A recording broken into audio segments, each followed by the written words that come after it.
je comprends que c'est difficile de faire tout ce qu'on peut pour contribuer au bonheur de l'autre et d'avoir l'impression que soit on ne compte pas.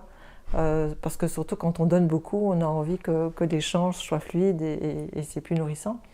Et en même temps, la question pour moi, c'est pas tellement pourquoi, c'est plutôt mais qu'est-ce qui se passe en moi qui fait que je vis ce genre de situation.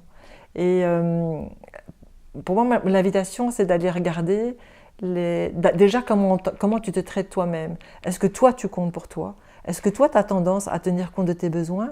Ou est-ce que tu observes que finalement, tu fais surtout passer les besoins des autres avant les tiens? Parce que ce qui est important à savoir, c'est qu'on finit toujours par être traité par quelqu'un comme on se traite soi-même. Alors, il y a ça, et puis il y a aussi d'aller creuser qu'est-ce qui fait qu'on a tendance, ou que tu as tendance à vouloir tout faire pour l'autre, à partir de quel endroit ce genre de démarche, elle part. Est-ce que c'est pour être aimé? Est-ce que c'est pour être reconnu? Est-ce que c'est pour avoir le droit d'exister? Parce qu'il y a beaucoup de ça qui nous manipule dans nos façons d'être, dans nos relations. Beaucoup de peur qui demandent à être vraiment reconnu, vu, accueilli, pour que quand on agisse dans le cadre de nos relations, ce soit toujours à partir de ce qui est profondément juste à l'intérieur de soi.